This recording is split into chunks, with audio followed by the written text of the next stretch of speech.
Do I still have disordered thoughts? I have a different answer to that. And I'll be so real with you. And I want to be real with you because I don't think that people are always real about this online. They'll start talking about their eating disorder and describe it as like this voice that they have in their mind that's telling them to do things, that's giving them instructions, that has these sets of rules. And then they'll really be super concerned and say, like, does this mean that I am crazy? Oh my gosh, why am I sharing this? This is embarrassing. I'll be in the middle of the grocery store and I'll think, what would happen if I just like burst into song and did a tap dance? What would people do? You're listening to the Recovered-ish podcast. I'm your host, Chloe Cox. And yeah, I know a thing or two about eating disorder recovery. Between my own very complicated history with disordered eating and the work I do now, I've seen this thing from pretty much every angle. This podcast is where we talk about the messier parts of recovery that don't really make it online. No platitudes, no inspirational quotes, just the real, raw, sometimes frustrating, sometimes surprisingly liberating process of building a life beyond your eating disorder. Let's get into it. Hello, and welcome back to the Recovered-ish podcast. My name is Chloe. Thanks, as always, for being here. I have to say, this week feels so much better. At the top of the episode, I feel like I always give you all like a little bit of a life update. And I know last week my life update was a bit extensive. This week, everything is so much better. I'm feeling much more like myself. The week has been more structured and consistent. My husband is home. The sun is shining and it's not like 90 degrees, which it's been. It's like 75. So we're feeling good. I'm really impacted mood-wise by the weather. And I'm also very impacted by temperature. I run in extremes where if it's cold, I feel extremely cold. But if it's hot, then I'm like extremely overheated. And then I get super irritable either way when temperature is in the extremities. So I'm happy when it's 70 and sunny with a light breeze. No one asked for my weather preference, but here we are talking about it. Last week was kind of a heavy episode, I have to say, and it's probably because my energy was also very heavy last week. It was a bit of a tough reality check about what it truly, truly takes to recover. But I hope that instead of leaving you feeling hopeless, it instilled an idea of what is real when it comes to tackling recovery, what to actually expect. And I hope it helps you to have some more compassion for yourself when the road feels long and never ending. It's not because you're doing anything wrong. That really was the goal of the episode, was like, this is the skill that really matters for long-term recovery, that makes the most difference. And you can develop it, but it's hard and recovery takes a long time and it's just exhausting. That being said, last week was a bit on the emotionally heavy side. This week is more of a thinker, answering a question that I get a lot, actually, not just from people on Instagram, but from my clients too. Actually, the entire idea of this question is woven into the fabric of what this podcast was founded on, which is the idea of recovery kind of existing on this spectrum where we hear it spoken so much about in the binary. I know when I was in treatment, there was this idea of being in your active eating disorder, being in recovery, and then being recovered, period, end of story. And the idea that recovery, full recovery is possible, that was so linked to this idea of finality. You're going to reach a day where recovery is complete and you no longer have an eating disorder and it's just gone forever and you're free, which sounds amazing. And I think is, at risk of repeating everything I said in episode 1, I do think that's possible. And also, I think it looks different for everyone. It's a spectrum, as I said. But this question is a specific one and asks us to look at a very specific part of what it means to be recovered. On the outside, and especially in medical spaces, people think about eating disorder recovery in a very physical sense, like you are weight restored or you are eating adequately and a variety of foods, or you are no longer engaging in compensatory behaviors. Like essentially, a lot of recovery is defined behaviorally. So you might go through like the checklist in the DSM-5 and realize, oh, okay, I do not meet the criteria for all of these things anymore. So I don't have this eating disorder technically. What it ignores, and I know you all know this so well, is the whole part about an eating disorder not just existing in the way that we act, but also in the way that we think and feel. So much of an eating disorder is completely mental and silent in that way. When I first started therapy, that's when I kind of first started giving, that was when I first had the language to differentiate myself from the part of me that was the eating disorder. Previously, when you're really deeply in the eating disorder and don't super see a problem with it, you kind of think, I agree with all of these actions, the restriction, the rules, the rituals. They all feel like things that are what's called ego syntonic, which means that the way that you're acting, your behaviors all align with your values and who you are as a person. So you think that really when you're in the disorder, or else you wouldn't really continue truly at the beginning, at least, if you felt like what you were doing was so counter to what you believed in. I know for many of us, it starts with a well intentioned goal to be healthy. And so you're taking these actions in the pursuit of improving yourself. And that feels very ego syntonic. You're kind of in agreement with your disorder. So at that point, you're truly enmeshed with it. You and the disorder are one. And when I first recognized that it was a problem, that's when the switch started happening from ego syntonic to ego dystonic, which, as you can probably infer, means that now I was starting to see my behaviors as something that was unwanted in my life, something I wish could disappear and I didn't have to think or feel or act on. And this wavered day to day. Some days I was more aligned to the disorder, other days I was feeling like it was a problem I needed to get rid of. But when I started making that shift, and especially when I started therapy, that's when I first heard the idea of an eating disorder voice.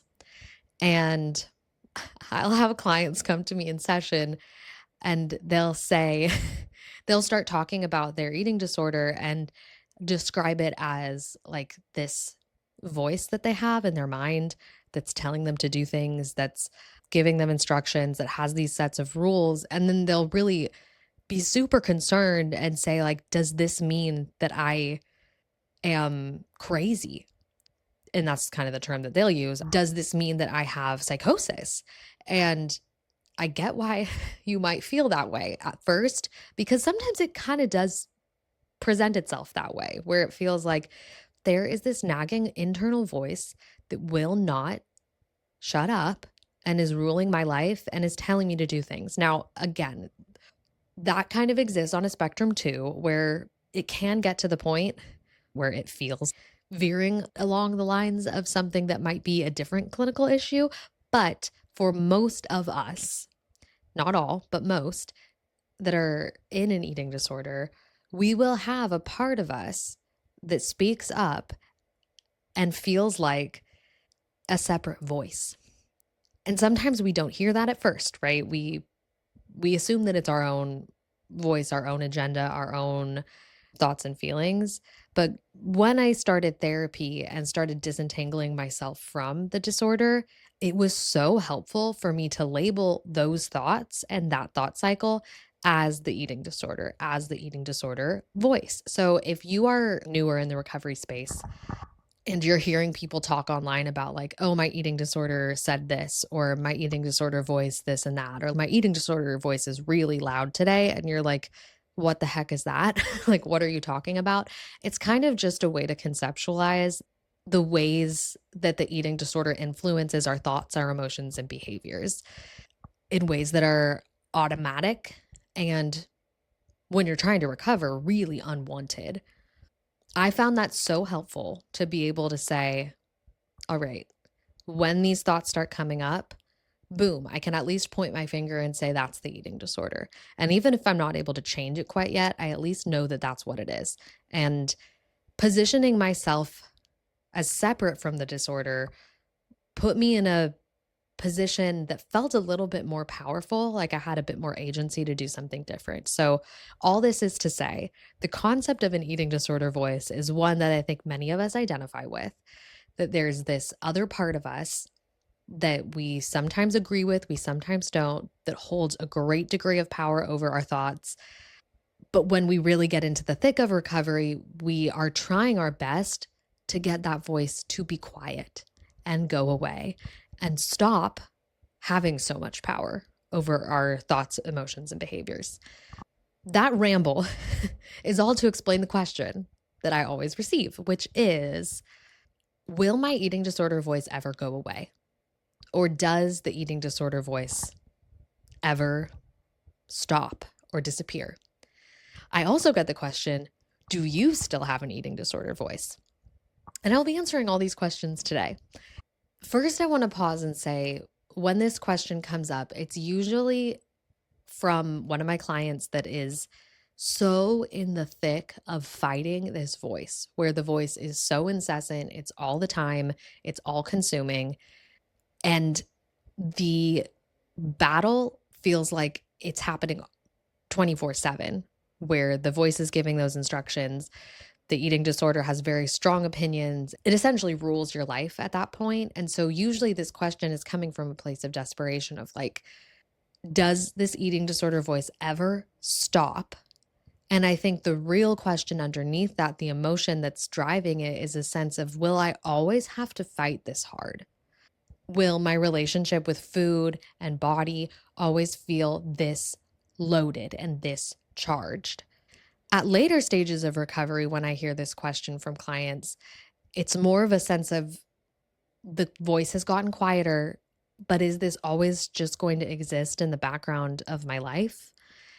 There is a reel that I've mentioned before, one that I think a lot of you have connected with, where I speak about like just how very constant it is to have an eating disorder in your brain, where you can be doing other things and talking to other people and working on your homework, or you're like focusing on a project at work, and still there's that thought of, I'm sitting in this chair right now and I just had X for lunch and I'm planning to do that workout later today, and oh, but this weekend I have X, Y, and Z. Like there's still a sense of that. And you're able to kind of like let it exist in the back of your head, but there's always a running dialogue, like truly, truly incessantly. And people don't understand that it really just doesn't ever stop. I got some comments on that reel. That's normal to think about what you had for lunch earlier and plan for the rest of your day.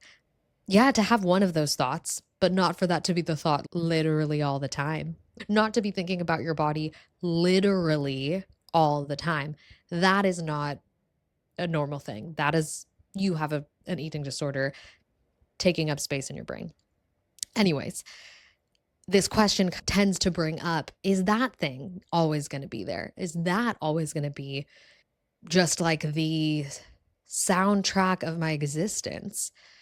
Because you get far enough along in recovery where it becomes quieter, but then it's like, okay, at what point do I never have to hear this ever again? Like at one point, am I actually free from this voice? So first, I kind of just want to speak to my own experience, because that's what I know the best. That's what I've lived through. So this is what's been true for me. When I was deep in my eating disorder, that voice was everything. It was who I was. It was the constant, this is what you need to eat. If you eat something different, then you need to do X, Y, and Z to correct it. And this is how many minutes you need to exercise. And this is how many calories you need to burn. And like, it was just always that, so much. And I really vividly remember how much it was all consuming. And then on top of that, just like the pure disgust and the self-hatred and the panic, the crying, like it was who I was. Chloe was gone. I was in there screaming to get out, but Chloe was gone. And if I'm telling you the truth, I remember that, but that version of me feels so distant that it almost feels like a dream. That feels so far away from the way that my life is today that I actually don't have any emotional connection to it anymore, personally. You've seen on the show sometimes where I talk about certain aspects of recovery or the disorder or just like life, and I get teary and I feel things.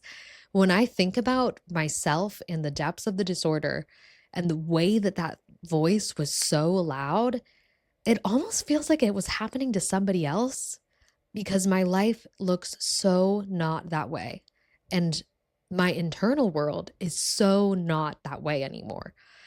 So, my answer is, does the eating disorder voice ever go away? I can't answer it with a yes or a no. That eating disorder voice, the one that haunted me 11 years ago, that voice is gone. The power that that voice held over me is so, so gone. The emotional impact that that voice had on me, that is not here. That is not my present. Do I still have disordered thoughts? I have a different answer to that. And I'll be so real with you. And I want to be real with you because I don't think that people are always real about this online. This is just my experience.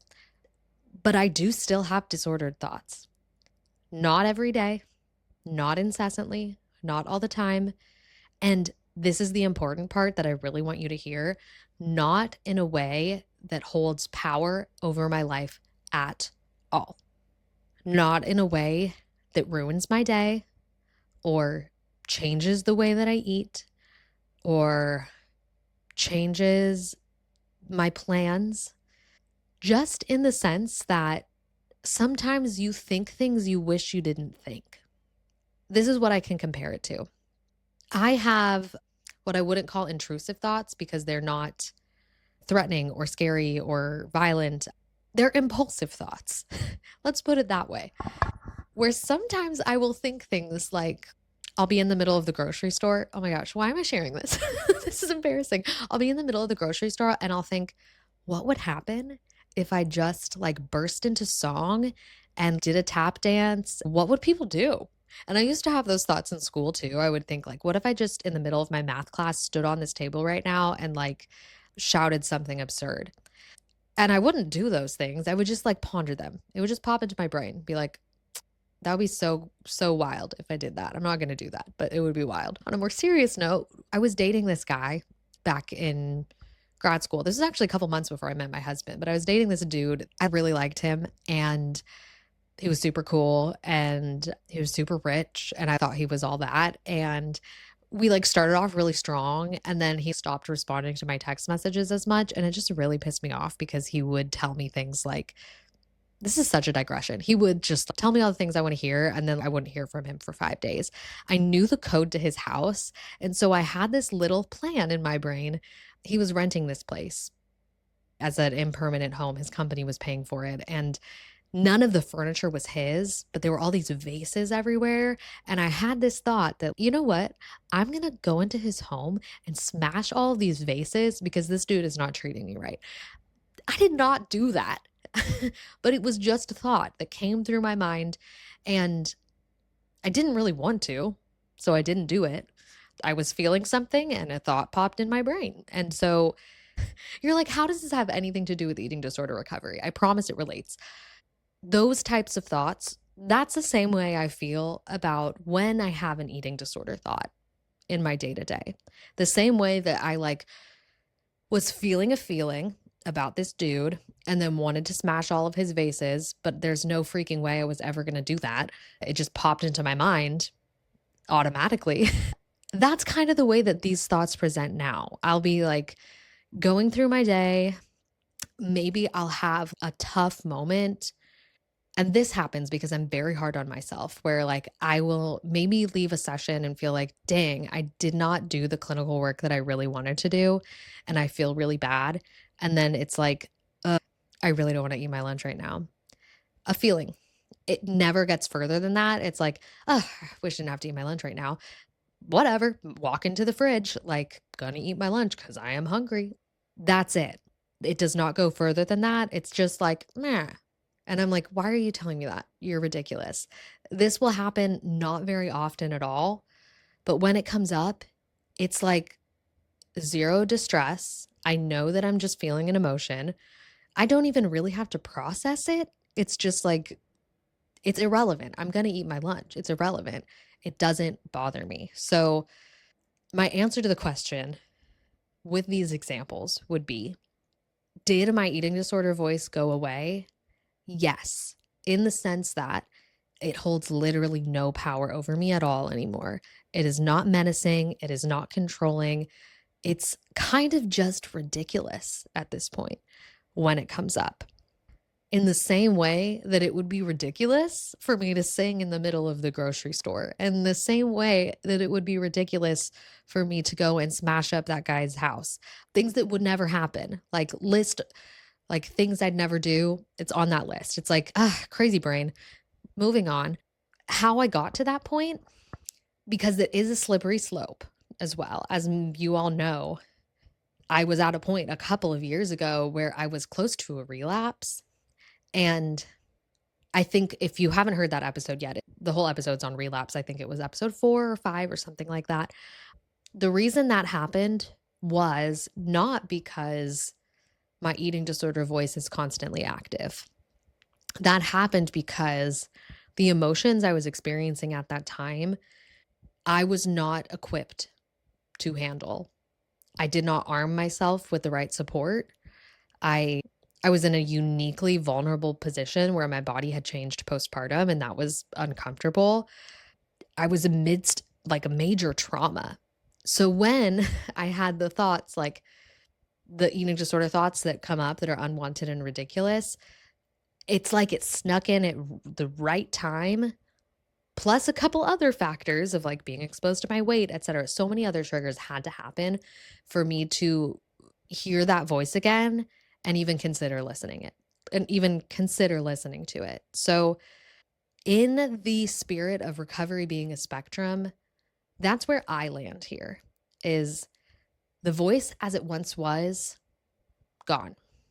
A voice that comes up sometimes in a completely different way, it is there. What I have to be aware of in my life is that I'm taking care of myself in all ways. Mentally, emotionally, physically, spiritually even. Those are things I need to have in check. And if something starts to shift or go wrong, or life comes up and something else catastrophic occurs, I need to make sure that I can show up for me so that my eating disorder doesn't show up for me again. But in times like these, despite everything feeling like the last couple of weeks kind of chaotic in my life and challenges coming up, I'm in a much better position personally to handle all of that. I have emotional support. I have routines and habits that support my emotional well-being. I'm getting enough sleep. I'm nourishing myself well. All of those things keep me safe in moments that are catastrophic or at least just chaotic or not ideal, where the voice still doesn't shake me. It still registers as ridiculous, even in moments like last week where my child was in the hospital and I was eating hospital food and the most random stuff. It didn't matter. I was thinking about other things. It didn't occur to me. I didn't have any eating disorder thoughts that weekend. All my attention was based on surviving the weekend, getting through the moment. And I could do that because I had support, and I could do that because I support myself. And I've set myself up to be in this position where the voice doesn't feel impactful anymore. I don't need it to tell me what to do. It just, when it comes up, it's on that ridiculous list of things that won't be happening. But I also want to be real about like just practically how I got to that point, because it did not happen overnight. And it didn't happen that just one day I had done enough therapy and got my life together and everything was fine, and then suddenly the voice didn't impact me in the same way. It was such a slow progression, almost imperceptible, the way that it shifted. But if I had to kind of go back and unpack it for you, which I totally will, there are several stages I think that I went through with the voice. Obviously, we've already talked about what it looked like at its worst, where it was really active. It was there all the time. It was really held complete power over me. When I started treatment, like the intensive treatment that I've received, the voice still held mental power over me, but it started to lose its grip a little bit. It would still speak up. And this is the really horrible part of recovery, is when the voice is still so loud, but you are doing things differently. And it actually, for me and for many other people, it gets louder when you're in the active recovery stage, because all the time, the whole point is like you're doing the opposite of what your eating disorder is telling you to do. So it's going to be so mad. It's going to scream at you way louder than when you were obeying it. It was constantly there when you're obeying it, but when you're disobeying it, it turns super abusive and very loud. So in that treatment space, it went from I hear the voice at this level constantly to now the voice is like volume turned up times 10. But things started to turn a corner because I started receiving the tools I needed to fight back. And I wasn't doing it alone anymore. I was learning how to reframe my thoughts. I was learning how to disarm the eating disorder with counterpoints and counter evidence and different type of logic. I was learning how to care for my feelings as they came up when I was doing things that challenged the eating disorder. And importantly, I was finally giving my brain enough nourishment to actually function well. So that's a point that I really like to make to all of my clients, is when you're trying to recover, but you're still in a space of malnourishment or undernourishment, it's going to be even harder, because, and that's the catch 22 of it all, is it's hard to get yourself to eat in order to recover, but you have to get yourself to eat in order to recover. And in order for your brain to be functioning well enough that you can do the mental lifting to fight back against the voice. So that's a point in time where I think things started to turn. Was not only was I being equipped with the tools to challenge the voice and actually strengthen my own voice, but I was also nourishing well enough that my brain was finally functioning properly so that I could access my own voice and I could access true logic instead of being this eating disorder zombie who was amidst brain fog all the time. So again, it started at a level, let's say a level the voice was constant, then it was extremely loud, and then it started to taper down. This happened over the course of years, this next phase, where I would have moments where the eating disorder would just be, and I wouldn't even notice it until the eating disorder came back, but I'd be like, oh my gosh, I wasn't thinking about food or my body for like 5 minutes. And it would be crazy. It would be like, wow, that was crazy. And then I was back to thinking about it again. But I would have flashes and moments of time where I would just be so present that the eating disorder wasn't there. And this is the key here when it comes to pushing the eating disorder voice out. It's not about shutting it up, but it's about giving it less space.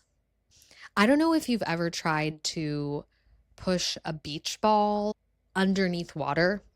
If you're in a pool and you have a beach ball and you're pushing it underneath water, like trying to keep it under the water, it fights so hard to pop back up, right? If you can imagine that, that's kind of what it feels like when we conceptualize shutting up the eating disorder. It's like we're pushing down this voice, and the more that we push it down, the harder it's going to fight to get back up. So a more effective strategy I found was letting that voice exist, knowing that it was going to exist. And instead of shouting and getting angry and screaming at this voice to be quiet, which sometimes actually can really help, but instead I focused on, how do I make my voice stronger? How do I make my voice louder? How do I make my voice the one that I trust again?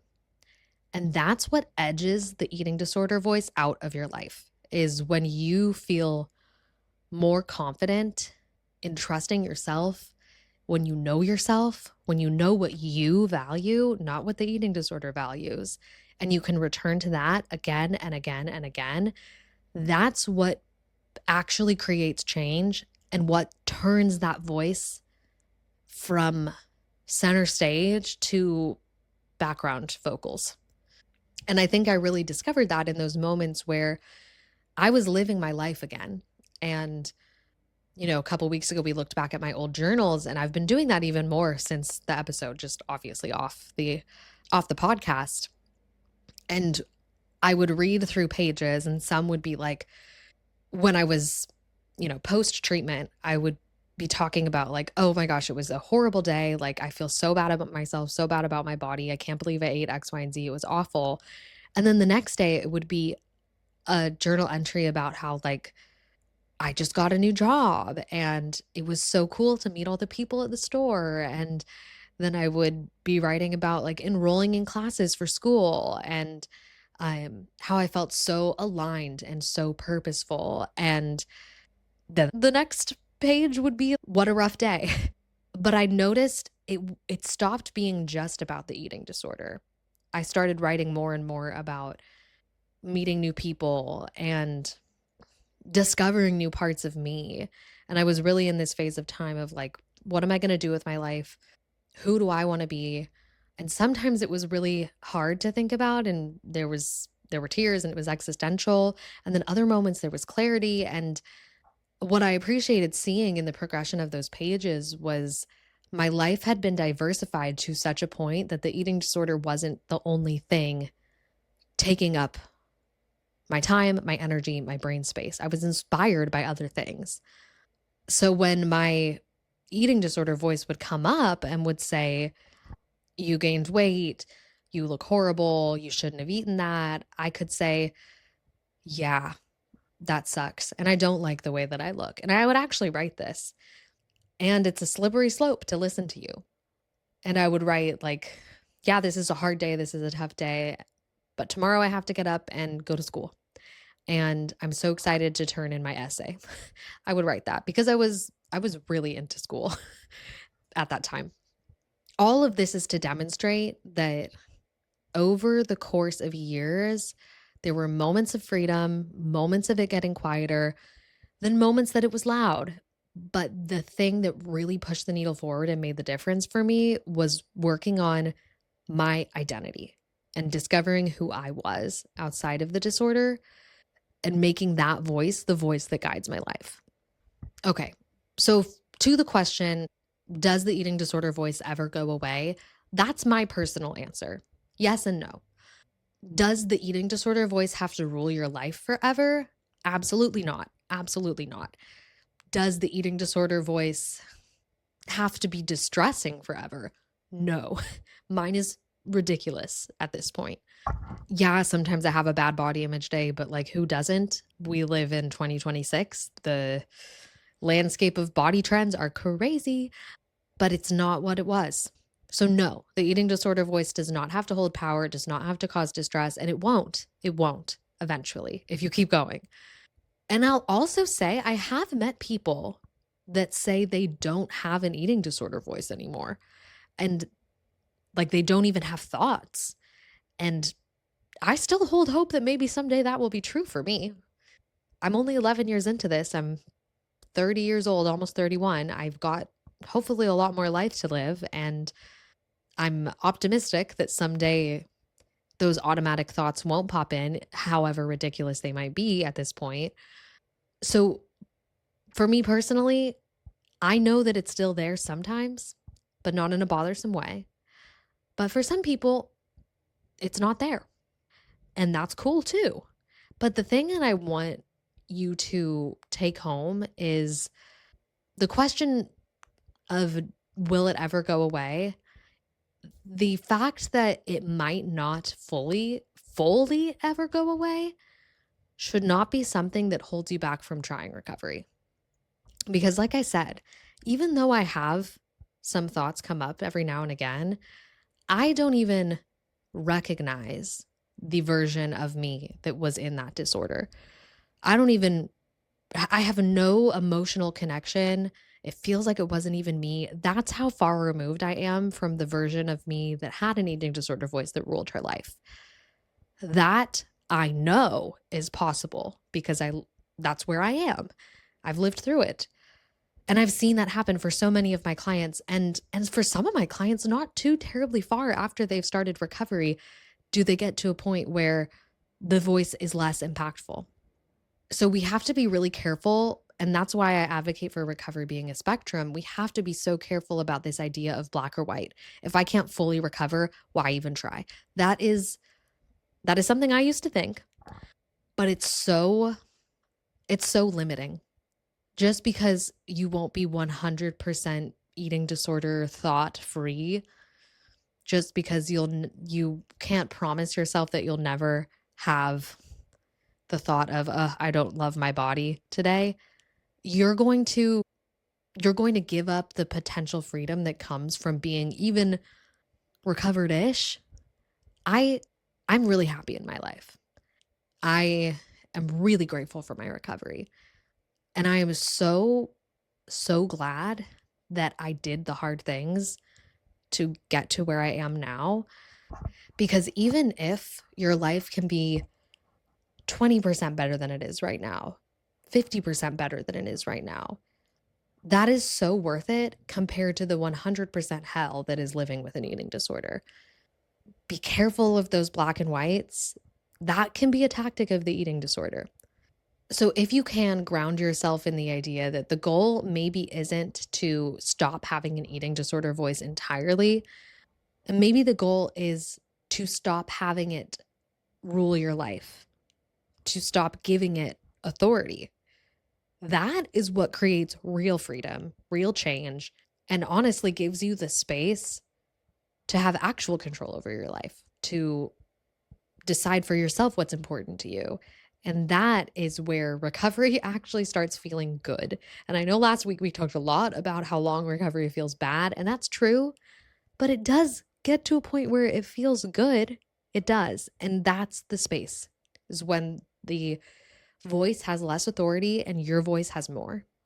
The last thing I'll leave you with are just a few quick things that can help if you're still in the thick of the space where the eating disorder voice is just all consuming. This can help you move a little bit closer to it being less impactful in your life. First thing, name it. If you're still in that space where it feels like it's your voice, start to identify in those moments where it's like, okay, that's an eating disorder thought. That's the eating disorder voice. That's coming from the eating disorder. You don't even necessarily need to start fighting it. Just acknowledge it, label it, name it. The other thing I'll say is at that point, it isn't always helpful to argue with it for a million years.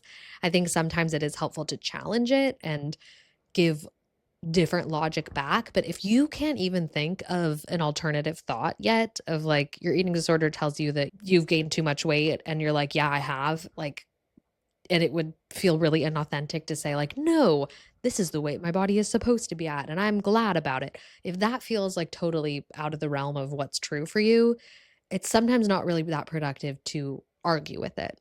I would say if you can just hear it and say, okay, I hear you, eating disorder. I can decide differently. Even if you don't decide differently, just start practicing that.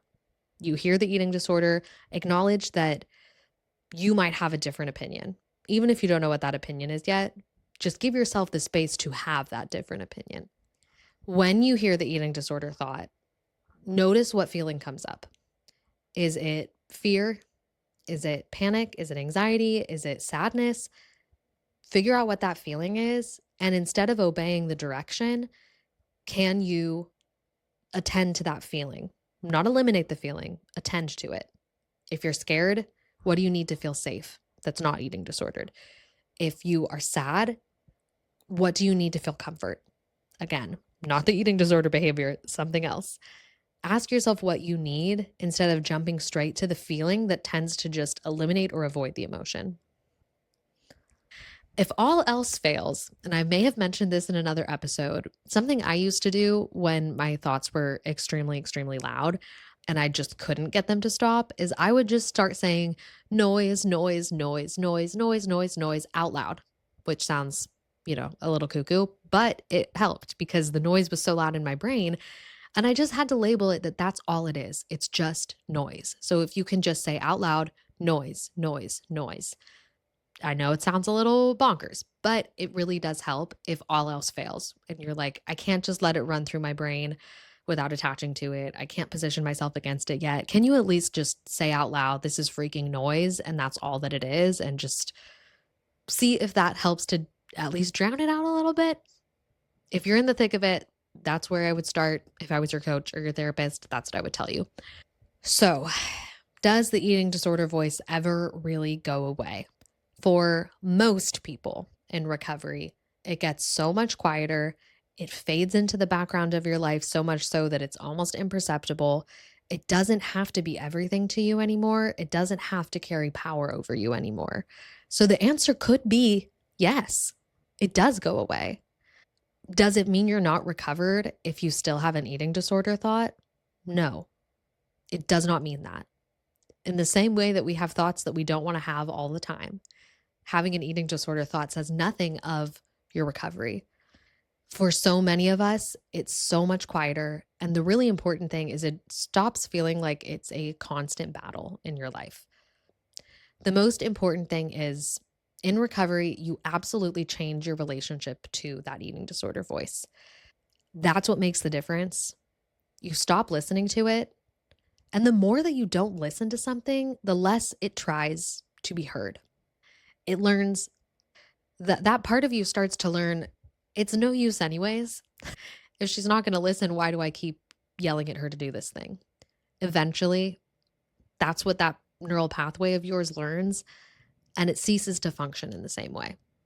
And at the end of the day, that's freedom to me. It's being able to make choices for myself, trusting my inner voice more than the eating disorder. And if an eating disorder thought creeps in every now and again, I can let it pass. I can acknowledge it is not what I'm going to do, and I can move on and focus on things that matter. And that is what I hope for you with every fiber of my being, wherever you are on your journey. I know that it's possible. I know you can get there. It's hard.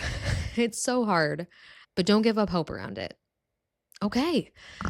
I hope that today's episode was real, truthful.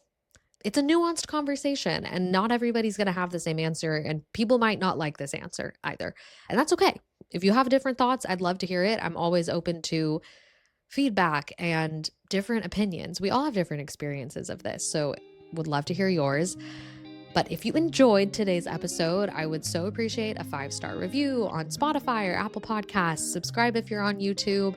I know I always say this, but the podcast is growing, and I just hope that more people that are in eating disorder recovery, that are looking for an honest space that can hold conflicting emotions and difficult truths and hope at the same time, happen upon this little space here. And with your support, more people can find the show. So thanks again for listening. I will talk to you all next week. Eat your food, eat your snacks. See you then.